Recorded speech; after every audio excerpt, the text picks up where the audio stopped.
ಕರ್ನಾಟಕದಲ್ಲಿ ಜೀನ್ಸ್ ಉದ್ಯಮ ತುಂಬಾ ಪ್ರಖ್ಯಾತಿಯನ್ನ ಪಡೆದಿರುವಂತದ್ದು ಬಳ್ಳಾರಿ ಜೀನ್ಸ್ ಅಂದ್ರೇನೆ ತುಂಬಾ ಫೇಮಸ್. ಆದರೆ ಈಗ ಸಮಸ್ಯೆಗಳ ಸುಳಿಯಲ್ಲಿ ಸಿಕ್ಕಾಕೊಂಡಿರುವಂತದ್ದು ಬಳ್ಳಾರಿ ಜೀನ್ಸ್ ಉದ್ಯಮ. ಕಲುಷಿತ ನೀರು ಸಂಸ್ಕರಣೆಯಲ್ಲಿ ಫ್ಯಾಕ್ಟರಿಗಳು ಫೇಲ್ ಆಗಿದ್ದಾವೆ. ಕಲುಷಿತ ನೀರನ್ನ ಸಂಸ್ಕರಣೆ ಮಾಡಬೇಕು, ಆದರೆ ಆ ಸಂಸ್ಕರಣೆ ಮಾಡ್ದಲೆ ನೀರನ್ನ ಬಿಡ್ಲಾಗ್ತಾರೆ. ಸೊ ಹೀಗಾಗಿ ಫ್ಯಾಕ್ಟರಿಗಳು ಫೇಲ್ ಆಗಿರುವಂತದ್ದು. ಸೊ ಬಳ್ಳಾರಿ ಜೀನ್ಸ್ ಘಟಕಗಳಿಗೆ ಮತ್ತೆ ಸ್ಥಗಿತದ ಭೀತಿ ಈಗ ಎದುರಾಗಿದೆ. ಕಲುಷಿತ ನೀರನ್ನ ಸಂಸ್ಕರಿಸ್ತಾ ಇಲ್ಲ ಜೀನ್ಸ್ ಕಂಪನಿಗಳು, ಕಾರ್ಖಾನೆಗಳು, ನೇರವಾಗಿ ಜಲಮೂಲಗಳಿಗೆ ಬಿಡ್ತಾ ಇರುವಂಥದ್ದು ಜೀನ್ಸ್ ಫ್ಯಾಕ್ಟರಿಗಳು. ಕರ್ನಾಟಕ ಮಾಲಿನ್ಯ ನಿಯಂತ್ರಣ ಮಂಡಳಿಯಿಂದ ತನಿಖೆಯನ್ನ ಮಾಡಲಾಗಿದೆ. ಸಂಸ್ಕರಿಸದೆ ನೀರನ್ನ ಬಿಡ್ತಾ ಇರುವಂತ ಕಾರಣಕ್ಕೋಸ್ಕರ ಅದಕ್ಕೆ ಬ್ರೇಕ್ ಹಾಕುವಂತ ಕೆಲಸವನ್ನ ಮಾಲಿನ್ಯ ನಿಯಂತ್ರಣ ಮಂಡಳಿ ಮಾಡಲಿಕ್ಕೆ ಮುಂದಾಗಿದೆ. ಕೇಂದ್ರ ಕಚೇರಿಗೆ ಫ್ಯಾಕ್ಟರಿಗಳ ನಿರ್ಲಕ್ಷ್ಯದ ಬಗ್ಗೆ ವರದಿಯನ್ನು ಕೊಡಲಾಗಿದೆ. ಕೆಲವೇ ದಿನಗಳಲ್ಲಿ ಫ್ಯಾಕ್ಟರಿ ಬಂದ್ಗೆ ಆದೇಶ ಆಗುವಂತ ಸಾಧ್ಯತೆ ಇದೆ. 36 ಜೀನ್ಸ್ ಫ್ಯಾಕ್ಟರಿಗಳು ಬಂದಾಗುವಂತ ಸಾಧ್ಯತೆ ಇರುವಂತದ್ದು. 36 ಜೀನ್ಸ್ ಫ್ಯಾಕ್ಟರಿಗಳು. ಸರ್ಕಾರದ ಸಹಾಯಕ್ಕೆ ಉದ್ಯಮಿಗಳು ಮನವಿಯನ್ನ ಮಾಡ್ಕೊಳ್ತಾ ಇದ್ದಾರೆ. ಸ್ವಯಂಕೃತ ಅಪರಾಧವನ್ನ ಮಾಡ್ಕೊಂಡಿದ್ದಾರೆ. ತಮ್ಗುಂಡಿ ತಾವೇ ತೋಡ್ಕೊಂಡಿದ್ದಾರೆ. ಈಗ ಸರ್ಕಾರ ನೆರವಿಗೆ ಬರ್ಬೇಕಂತ ಇವರು ಉದ್ಯಮಿಗಳಿಗೆ ಸಂಸ್ಕರಣಾ ಘಟಕಗಳ ಸ್ಥಾಪನೆಗೆ ನೆರವು ನೀಡಬೇಕು ಅಂತ ಜೀನ್ಸ್ ಉದ್ಯಮವನ್ನ ಉಳಿಸಿ ಅಂತ ಮಾಲೀಕರು ಮನವಿಯನ್ನ ಮಾಡ್ಕೊಳ್ತಾ ಇದ್ದಾರೆ. ಜೀನ್ಸ್ ಉದ್ಯಮವೂ ಕೂಡ ಉಳಿಬೇಕು, ಹಾಗಂತ ಅಂತರ್ಜಲ ಕಲುಷಿತ ಆಗಬಾರ್ದು. ಫ್ಯಾಕ್ಟರಿಯವರು ಯಾಕೆ ನೀರನ್ನ ಟ್ರೀಟ್ ಮಾಡ್ತಾ ಇಲ್ಲ ಸರಿಯಾಗಿ, ಅದನ್ನ ಸರಿಯಾಗಿ ಸಂಸ್ಕರಣೆ ಮಾಡಿ ಯಾಕೆ ಬಿಡ್ತಾ ಇಲ್ಲ, ಈ ಬಗ್ಗೆ ಪರಿಸರ ಮಾಲಿನ್ಯ ನಿಯಂತ್ರಣ ಮಂಡಳಿ ಹಾಗೂ ಸರ್ಕಾರ ದೊಡ್ಡ ಮಟ್ಟದ ಅಧಿಕಾರಿಗಳು ಗಮನವನ್ನು ಹರಿಸಬೇಕಾಗಿದೆ. ಸರ್ಕಾರವೂ ಕೂಡ ಸಹಾಯವನ್ನ ಮಾಡಬೇಕಾಗಿದೆ. ಬಿಕಾಸ್ ಇಲ್ಲಿ ಕಂಪನಿಗಳ ಲೆಕ್ಕ ಅಲ್ಲ, ಅಲ್ಲಿ ಕಂಪನಿಗಳು 36 ಕಂಪನಿಗಳು ಅಂತ ಹೇಳಿದ್ವಲ್ಲ, ಉದ್ಯಮ ಅಂದ್ರೆ ಕಾರ್ಖಾನೆಗಳಿದಾವಲ್ಲ, ಸುಮಾರು 15,000ಕ್ಕೂ ಹೆಚ್ಚು ಜನ ವರ್ಕ್ ಮಾಡ್ತಾ ಇದ್ದಾರೆ. ಸೊ ಹೀಗಾಗಿ ಅವರ ಮೇಲೆ ಪರಿಣಾಮ ಬೀರುತ್ತೆ ಇದು. ಇರೋ ಯೂನಿಟ್ಗಳನ್ನ ಮುಚ್ಚಬೇಕು ಅಂತಿದ್ದಾನೆ. ನಮಗೇನು ರಾಹುಲ್ ಗಾಂಧಿ ಅವರು ಇಲ್ಲಿ ಎಲೆಕ್ಷನ್ ಟೈಮ್ ಬಂದು ಬಳ್ಳಾರಿ ಜೀನ್ಸ್ನ ವರ್ಲ್ಡ್ನಲ್ಲೇ ಹಬ್ ಮಾಡ್ತೀನಿ ನಾನು ಅಂತೇಳಿ ಒಂದು ಮಾತು ಕೊಟ್ಟು ಹೋಗಿದ್ರು ನಮ್ಮ ಬಳ್ಳಾರಿ ಜನತೆಗೆ. ಇರೋ ಯೂನಿಟ್ಗಳು, ಸ್ಟಿಚಿಂಗ್ ಯೂನಿಟ್ಗಳು, ವಾಷಿಂಗ್ ಯೂನಿಟ್ಗಳು ಎಲ್ಲ ನಾವು ಮುಚ್ಚೋಗ್ತಾ ಇದ್ದೀವಿ. ಸರ್ಕಾರ ಬಂದು 2 ವರ್ಷ ಆದ್ರೂ ಇದ್ರ ಬಗ್ಗೆ ಒಂದು ಸರ್ವೇನೂ ಮಾಡಲಿಲ್ಲ. ನಮಗೆ ಜೀನ್ಸ್ ಅವರಿಗೆ ಏನು ಬೇಕು, ಸ್ಟಿಚರ್ಸ್ಗೆ ಏನು ಬೇಕು, ಮ್ಯಾನುಫ್ಯಾಕ್ಚರರ್ಸ್ಗೆ ಏನು ಬೇಕು, ವಾಷಿಂಗ್ ಘಟಕಗಳಿಗೆ ಏನು ಬೇಕು ಅಂಬೋದು ಅಟ್ಲೀಸ್ಟ್ ಒಂದು ಸರ್ವೇನೂ ಮಾಡಿಲ್ಲ. ನಮ್ಮ ಬಳ್ಳಾರಿಯಲ್ಲಿ ಡೈರೆಕ್ಟು ಇಂಡೈರೆಕ್ಟು 1 ಲಕ್ಷ ಜನ ಇದ್ರ ಮೇಲೆ ಡಿಪೆಂಡ್ ಆಗಿದ್ದೀವಿ ನಾವು ಜೀನ್ಸ್ ಉದ್ಯಮ ಮೇಲೆ. ಈಗಲಾದರೂ ಗೌರ್ಮೆಂಟ್ ಎಚ್ಚೆತ್ತುಕೊಂಡು ನಮಗೇನು ಬಳ್ಳಾರಿ ಜನರಿಗೆ ಏನು ಮಾತು ಕೊಟ್ಟಿದ್ರು ನಮ್ಮ ರಾಹುಲ್ ಗಾಂಧಿ ಅವರು, ಅದನ್ನು ನೆರವೇರಿಸಬೇಕು.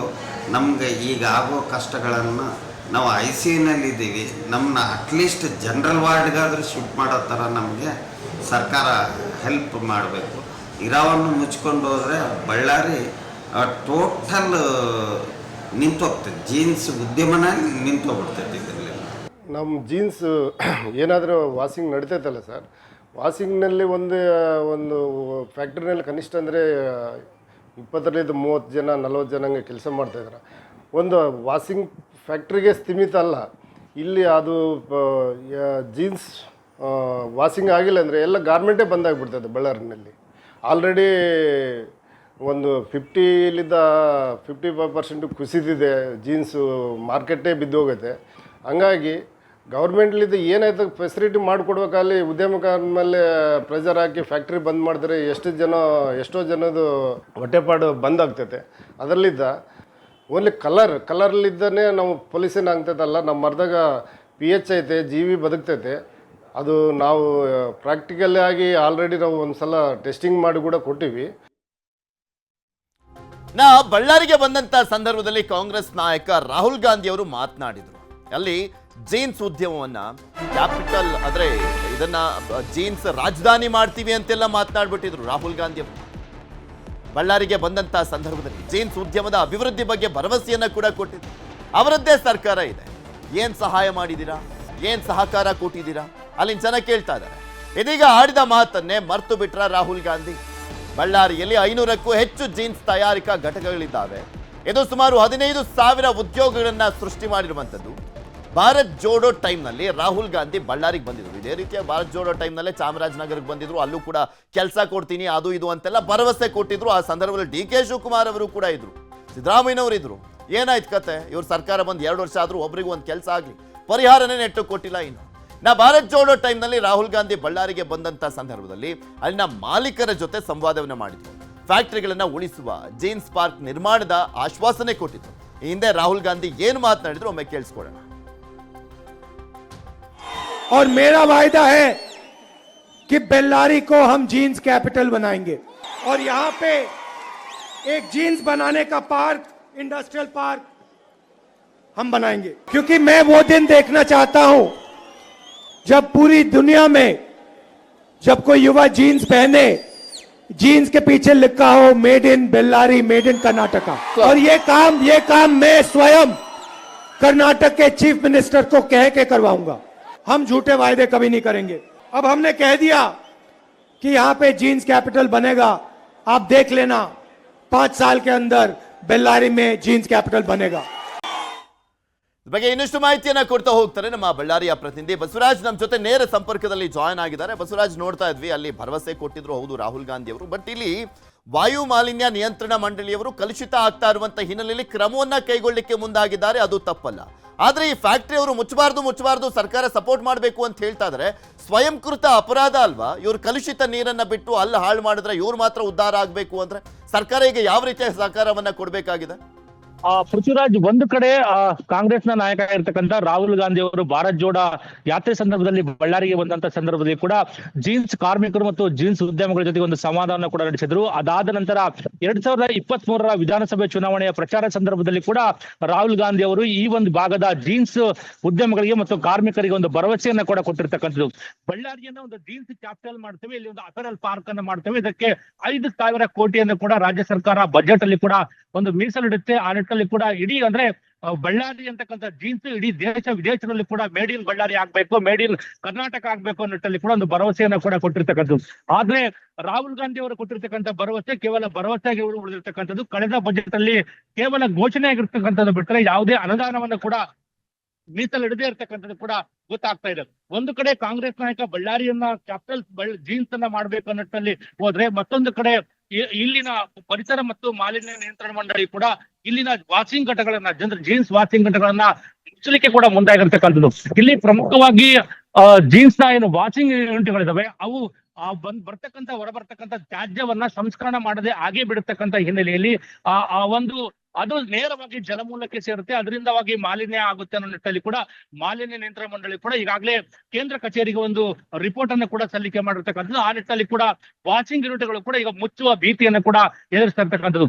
ಇಲ್ಲಿ ಸುಮಾರು 500ಕ್ಕೂ ಹೆಚ್ಚು ಜೀನ್ಸ್ ಮ್ಯಾನುಫ್ಯಾಕ್ಚರಿಂಗ್ ಯೂನಿಟ್ಗಳು ಇರ್ತಕ್ಕಂಥದ್ದು, 100ಕ್ಕೂ ಹೆಚ್ಚು ವಾಷಿಂಗ್ ಯೂನಿಟ್ಗಳಿದಾವೆ, ಅದಕ್ಕೆ ಜೊತೆಗೆ 1000ಕ್ಕೂ ಹೆಚ್ಚು ಸ್ಟಿಚಿಂಗ್ ಯೂನಿಟ್ಗಳು ಕೂಡ, ಅಂದ್ರೆ 3 ಹಂತದಲ್ಲಿ ಕೂಡ ಜೀನ್ ಮ್ಯಾನುಫ್ಯಾಕ್ಚರಿಂಗ್ ಕೂಡ ಇಲ್ಲಿ ಆಗ್ತಕ್ಕಂಥದ್ದು. ಪ್ರತ್ಯಕ್ಷ ಮತ್ತು ಪರೋಕ್ಷವಾಗಿ 30,000 ರಿಂದ 40,000 ಜನರು, ಕಾರ್ಮಿಕರು ಕೂಡ ಈ ಒಂದು ಇದೇ ಉದ್ಯೋಗವನ್ನ ನಂಬಿ ಜೀವನ ಮಾಡ್ತಕ್ಕಂಥದ್ದು.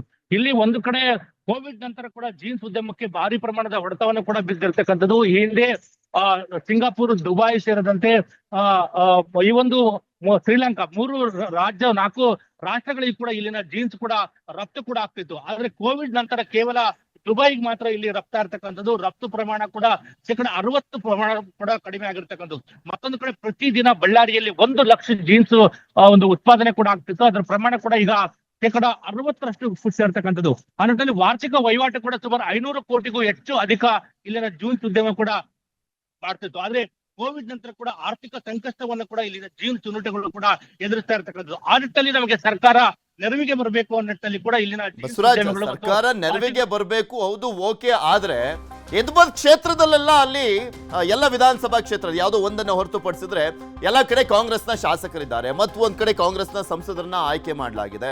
ಈ ಸಂದರ್ಭದಲ್ಲಿ ಅಟ್ಲೀಸ್ಟ್ ಒಂದು ಇನಿಷಿಯೇಟ್ ತಗೊಂಡು ಒಂದು ನಿಯೋಗ ಮಾಡಿಕೊಂಡು ಅವರೇ ಮುಖ್ಯಮಂತ್ರಿಗಳನ್ನ ಭೇಟಿಯಾಗಿ, ನೋಡಿ ಸರ್ ಈ ರೀತಿಯಾಗಿ ಸಮಸ್ಯೆಗಳಿದಾವೆ, ಇಲ್ಲಿ ಸಾಕಷ್ಟು ಪ್ರಾಬ್ಲಮ್ ಆಗ್ಬಿಡುತ್ತೆ, ಏನಾದ್ರೂ ಇಲ್ಲಿ ನೀವು ಸಹಕಾರವನ್ನ ಕೊಡದೆ ಹೋದ್ರೆ ಅಂತ ಒಂದು ಮನವಿನೂ ಕೂಡ ಮಾಡ್ಕೊಳಕ್ಕಾಗಿಲ್ವಾ ಅವ್ರಿಗೆ? ಖಂಡಿತ. ಈ ಹಿಂದೆ ಕೂಡ ಚುನಾವಣೆ ಸಂದರ್ಭದಲ್ಲಿ ಕೂಡ ಈ ಸಂಸ್ಕರಣಾ ಘಟಕಗಳಿದ್ದಾವೆ, ಇದರ ಈ ಹಿಂದೆಲ್ಲ ಮೊದಲಿಂದ ಇದೇ ರೀತಿಯ ಸಮಸ್ಯೆಯನ್ನು ಕೂಡ ಅಲ್ಲಿ ಎದುರಿಸ್ತಾ ಇರ್ತಕ್ಕಂಥದ್ದು. ನೇರವಾಗಿ ತ್ಯಾಜ್ಯವನ್ನ ಹೊರಬಿಡ್ತಕ್ಕಂಥದ್ದು, ಸಂಸ್ಕರಣೆ ಮಾಡದೇ ಇರತಕ್ಕಂಥದ್ದು. ಅಂದ್ರೆ ಇಲ್ಲಿ ಪ್ರತಿ ವಾಷಿಂಗ್ ಯೂನಿಟ್ ಒಂದು ಸಂಸ್ಕರಣಾ ಘಟಕ ಮಾಡಬೇಕಾದ್ರೆ ಸುಮಾರು 1 ಕೋಟಿಗೂ ಹೆಚ್ಚು ಅಧಿಕ ವೆಚ್ಚ ತಗಲುತ್ತೆ. ಅದರ ಜೊತೆಗೆ ಪ್ರತಿ ಯೂನಿಟ್ ಕೂಡ ಅದರ ನಿರ್ವಹಣಾ ವೆಚ್ಚ ಕೂಡ ಪ್ರತಿ ತಿಂಗಳ 2 ಲಕ್ಷ ಕೂಡ ತಗಲುತ್ತೆ ಅನ್ನೋದು ಕೂಡ ವಾಷಿಂಗ್ ಯೂನಿಟ್ ನ ಮಾಲೀಕರು ಇರ್ತಕ್ಕಂಥದ್ದು. ಈ ನಿಟ್ಟಿನಲ್ಲಿ ಸಾಕಷ್ಟು ಆರ್ಥಿಕವಾಗಿ ಸಂಕಷ್ಟ ಇರತಕ್ಕಂಥ ಹಿನ್ನೆಲೆಯಲ್ಲಿ ನಮ್ಗೆ ಸಂಸ್ಕರಣಾ ಘಟಕ ಮಾಡ್ಲಿಕ್ಕೆ ಕೂಡ ಕಷ್ಟ ಆಗುತ್ತೆ. ಈ ಹಿಂದೆ ಚುನಾವಣೆ ಸಂದರ್ಭದಲ್ಲಿ ಕೂಡ ಎಲ್ಲ ವಾಷಿಂಗ್ ಯೂನಿಟ್ಗಳು ಎಷ್ಟಿದಾವೆ ಅವೆಲ್ಲವನ್ನು ಸೇರಿ ಕೂಡ ಒಂದೇ ಪ್ರಮಾಣದಲ್ಲಿ ಕೂಡ ಒಂದು ಪ್ಲಾಂಟ್ ಅಂದ್ರೆ ಸಂಸ್ಕರಣದ ಪ್ಲಾಂಟ್ ಘಟಕವನ್ನ ಕೂಡ ನಿರ್ಮಾಣ ಮಾಡ್ತೇವೆ ಅನ್ನೋ ನಿಟ್ಟಿನಲ್ಲಿ ಕೂಡ ಸರ್ಕಾರವನ್ನ ಭರವಸೆ ಕೊಟ್ಟಿತ್ತು. ಆದ್ರೆ ಇದುವರೆಗೂ ಕೂಡ ಈಡೇರಿಲ್ಲ. ಆ ನಿಟ್ಟಿನಲ್ಲಿ ಸರ್ಕಾರ ಈ ಒಂದು ನಮ್ಮ ನೆರವಿಗೆ ಬಂದ್ರೆ ಜೀನ್ಸ್ ಉದ್ಯಮವನ್ನು ಕೂಡ ಉಳಿಸ್ಲಿಕ್ಕೆ ಕೂಡ ಅನುಕೂಲ ಆಗುತ್ತೆ ಅನ್ನೋ ನಿಟ್ಟಿನಲ್ಲಿ ಕೂಡ ಇಲ್ಲಿ ಉದ್ಯಮಿಗಳು ಕೂಡ ಹೇಳ್ತಕ್ಕಂಥದ್ದು. ಓಕೆ, ಧನ್ಯವಾದ ಬಸವರಾಜ್ ನಿಮ್ಮೆಲ್ಲ ಮಾಹಿತಿ